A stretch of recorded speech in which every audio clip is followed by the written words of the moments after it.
So you know Dom. Yeah, let's FaceTime him right now. What up, my guy? What are you doing? This guy can dance his fucking ass off. I'll tell you all about it when I see you.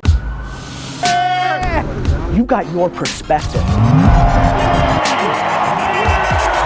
just want to be helped. Your perspective. Alright, you gotta put the stress on me, put it in time. Whenever you slept on me, no, that's fine. Whenever you check on me, I'll be getting mine. It's better you left on me. What's up, vlog?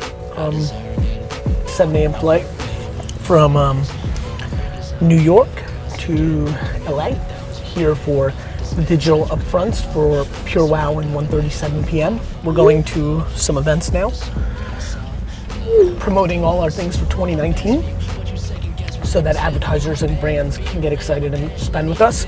And then we'll take some potential and current clients out to dinner, Bid Summit, keynote, so should be a good day. 1:37 p.m. I'm Gary Vaynerchuk. I've been an entrepreneur my whole life. Over the last 3 to 5 years, what has probably become apparent to a lot of people in this room is that entrepreneurship has been put on a cultural pedestal. And navigating through the media and advertising landscape as I have, it became very obvious to me that the way I live my life and many others, which is entrepreneurship being the thing that I most identify with, being the filter that I take sports or fashion or any parts of culture through, became a white space that a lot of people weren't really addressing. 1:37 p.m.'s mission in 2019 is to continue establishing what it's been able to do. We're looking to build massive pillars that we think are ownable for the brands associated with those executions, whether it's the 30 most entrepreneurial athletes, whether it is Super Bowl, whether it is a series we're calling Face to Face Time. Thanks for your attention. Hope the day's going well. I'm sure it's long. I hope to see some of you soon. Thank you. Oh wait, Ryan, you're taking pictures with talent? Oh yeah, I forgot you. Talent badge. Talent. Talent badge. Talent, and one weird executive. So you know Dom. You don't know. Yeah, let's FaceTime him right now. See if we can get him. You love him? He's amazing. He's pretty dope. My dude. Oh, what? What up, my guy? Oh, What are you doing? crazy. Where are you? I'm in Atlanta. That's what's up. You in the studio or you just That's crazy. say what's up to my guy? Say what's bro? up. What's up, bro? I'm a big fan. This guy can I'm a dance big his fan, fucking bro. ass off. I'll tell you all about it when I see you. You been good? Where you at? I'm in LA. I just did an upfront with my guy here and he opened for our media company, that 1:37 p.m.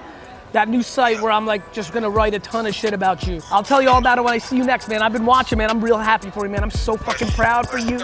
Dude, I'm so proud of you, my guy. I'm gonna be in Atlanta a bunch. I'm gonna be in Atlanta for Super Bowl. And I'm gonna be in New York and LA a whole bunch the next couple months. I'll be in New York like next week, so Hit me. hopefully we get linked Hit me. soon. Hit me. Send you love. Good to see you. Love.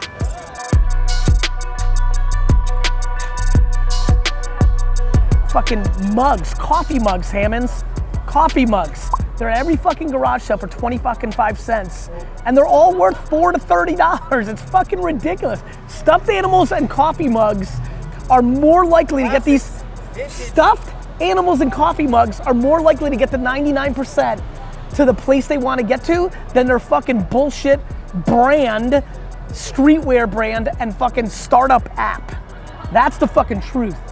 For 99% of you watching right now, for the 2,500 of you that are live right now, for 99% of you that are trying to get to 100,000 a year, it's a quicker path, an easier path, a more likely path that you go to garage sales, yard sales, flea markets, and Goodwills and buy fucking ceramic coffee mugs and fucking stuffed animals and flip your way to 100,000 than building the next Supreme or Instagram.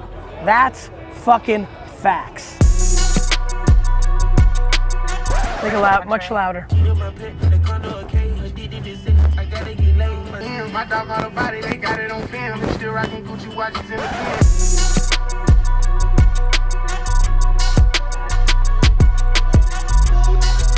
How you doing? Let's go. Good? How's it going so far? Brant. Brant, how are you? How you doing? This conference is popping. Yeah? Like 10x last year. I'm so Love happy, dude. This is the greatest era of fake entrepreneurship Absolutely. That's a quote right there. Well, It is. I mean, you've built such a great brand around helping people to build that up too. So. Well, it's funny, even if you look at where I'm getting excited about content, I'm like pushing people more to go like garage sailing and like make $1,000 bucks. I noticed that, dude. Go. The garbage talk, that's a cool idea. Yeah. Trash talk. Yeah, trash talk. Trash Yeah, talk, I'm like literally, there's so many reasons why it's happening. First of all, I just seriously think that going garage selling might be my favorite thing on earth. Like, Well, remember you like, and AJ telling yeah. me about doing it when he was we, a kid? we, by the way, know. this is crazy, I just remembered. We almost did it on Revision 3. Yeah, that's right. I think me and AJ About doing a show about almost did, this is real. We almost did trash talk. Literally what I did like 2 weeks ago on Revision 3 9 years ago. I wish you knew how fucking young you were. You haven't even fucking started. Yeah. How old are you? 19. Like, I would rip my arm off and give up everything I have to be 19. That's how much advantage time is. It's the asset. Yeah. And so to be this far along and think this entrepreneurial and have this internet at this maturity, like, The right mindset. like if I was a 15-year-old right now, I'd be, first of all, I would have never graduated high school. Second of all, I would be a fucking quadrillionaire and be the happiest fucker of all time. I would garage sale all day long. I'd be making like $97 million a year buying stuff at flea markets and flipping it. Because I want everybody in this room to get value out of this talk, and I'm not sure if there's anything else I can say better than what I'm about to say, and I really need you to understand it. The big advantage that everybody here, like myself, that's over 40 has, is we've lived through an economic meltdown. We've lived through it, thus, we anticipate it in a different way that if you're under 32, you can't. Because if you've only lived life professionally in an environment where the economy's been flourishing, you don't realize what happens, which is literally tomorrow morning you can wake up and we can have a Bear Stearns, some sort of event that completely starts the collapse of the economy, and all of a sudden the DMs from a detox tea or from Pepsi or Coach stop. Let me tell you what stops when the economy collapses. People don't just want to buy a $22 t-shirt that has a funny saying on it. Big brands don't want to pour money because they don't have it into the market. Context in understanding what's happening right now in the global economy. This is all growing, but it's growing during a time of frothy, massive economic growth. So if you're sitting here and your strategy is, I'm gonna get off my job and I'm gonna get into this, or I'm now making 80K a year doing this, but I'm about to go to $500,000, you have to contextualize the moment we're in. I tell entrepreneurs all the time, and I don't want to razz here, but I want everybody to wrap their head around it. If you're not crushing it right now as an entrepreneur, you suck.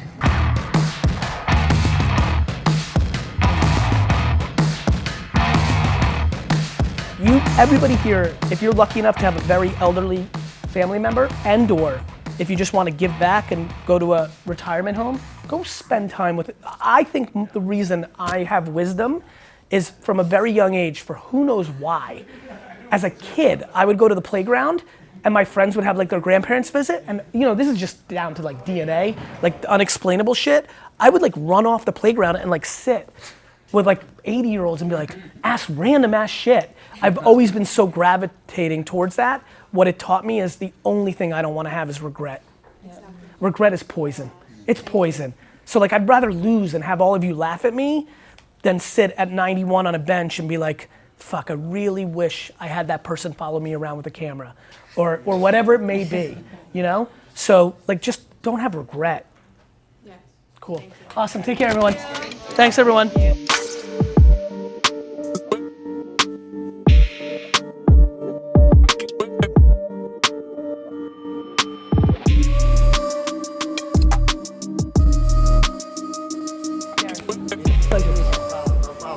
My dude, I'm so glad we're doing this. Fella, I'm so fucking pumped come right now. on, you know you Let's the get dude. a set. Let's get a set. I think where you are in your career right now, you do a song with a crossover Main Street, Walmart, big brand person. When I say brand, a human, I think it would change the course of your career. What Kendrick did, and he was further along at that point when he did it, but when I saw Kendrick put out a song with Taylor Swift, like 4 years ago, I was like, game over. Game over. Game over. It's smart. now to me, the question becomes, you know, is there something actually authentic? You know what I would do if I were you? Straight up, I would start listening to the radio while you're driving around. Just if you hear something, you can be like, yo, who's that? And be like, who the fuck is whatever? You see where I'm going? Then it's authentic. Then you're like, yo, I fuck with this song. Yeah. You know what I mean? Like, just picking or somebody just out of thin air. exactly, just take the top 100 on Spotify and just fucking listen to it when you're living, and be like, oh, that sounds that, and you're like, and it's like some rock band or some pop girl, and then you can be authentic to you because they need you too.